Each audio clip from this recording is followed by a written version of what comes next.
শাশুড়ি মার মন পেতে বৌমাদের জন্য 6টা টিপস হলো। বৌমা নাম্বার 1, শুরু থেকে শাশুড়ি মাকে আপনি না বলে তুমি বলার অভ্যাস করতে হবে। তাকেও বলো আপনাকে বা তোমাকে তুই বলে সম্বোধন করতে। আসলে আপনি কথাটা খুব ফর্মাল বোঝায়, কিন্তু কাউকে তুমি বলে সমর্থন করলে, তুমি বলে ডাকলে একটা অনুভূতি কাজ করে। নাম্বার 2, তোমার বর মানে তার ছেলের জীবনে তার স্থান আগের মতোই রয়েছে এবং ভবিষ্যতেও থাকবে, সেটা তাকে তোমাকে বোঝাতে হবে। কারণ তার মনে হয় তার এবং তার ছেলের মধ্যে তুমিই একমাত্র দেয়াল। সুতরাং সেই ভুল ধারণা তোমাকেই ভাঙতে হবে। তুমি একমাত্র পারো তাকে আশ্বস্ত করতে। নাম্বার 3, যে কোনো সিদ্ধান্ত নেওয়ার সময় শাশুড়ি মাকে সামিল করো। দেখবে কারোর মতামত চাও মানে এই নয় যে তোমাকে তার কথাই মানতে হবে। সব দিক থেকে বিবেচনা করে যেটা সবচাইতে ভালো হবে অবশ্যই সেটা করবে।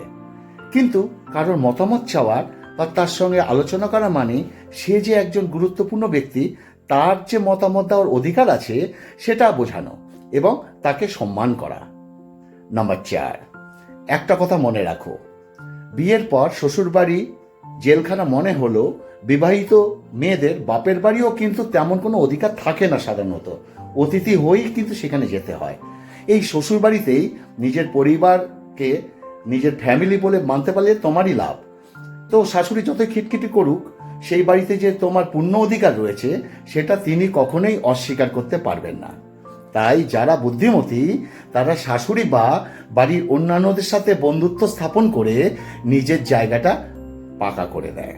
নাম্বার 5, শাশুড়ি মাকে নিয়ে তুমি যতই মাঝে মধ্যে ঘুরতে যাও, সিনেমা দেখতে যাও, নাটক দেখো, বাইরের রেস্টুরেন্টে খেতে যাও, শপিং করো, তার মাথায় একটু কালার চুল লাগিয়ে দাও, কালার, তার পছন্দ মতো শাড়ি কিনে আনো।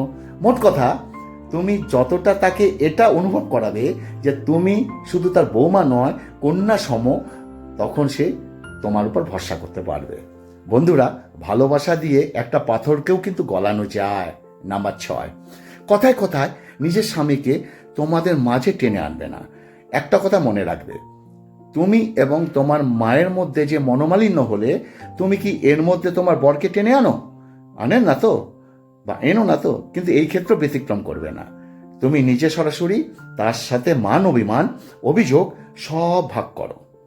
এমনটা করলে তোমার এবং তোমার শাশুড়ি মায়ের মধ্যে একটা সুন্দর মধুর বন্ডিং তৈরি হবে এবং তোমার শাশুড়ি মায়েরও কখনো এটা মনে হবে না যে তুমি সেই তার ছেলে থেকে আলাদা করে দিচ্ছ বা তার বিরুদ্ধে ছেলের কান ভাঙছ। আমার কি এই কথাগুলোর সঙ্গে তোমরা একমত? আর আমাদের সাধারণত আমি এই কথাগুলো বললাম এই কারণে, এটা আমার বিবেচনা।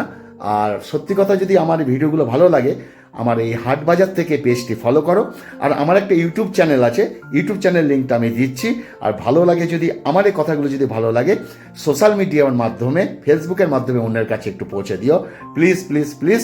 আর আমার ইউটিউবের লিঙ্কটা এই যে দেখো নিচে আমার ইউটিউব চ্যানেলটি আছে, চঞ্চল ফুড ব্লগস। প্লিজ সাবস্ক্রাইব করে নাও, এখানে ভালো ভালো ভিডিও পাবে। দেখো নিচে দেখতে পাচ্ছ তো।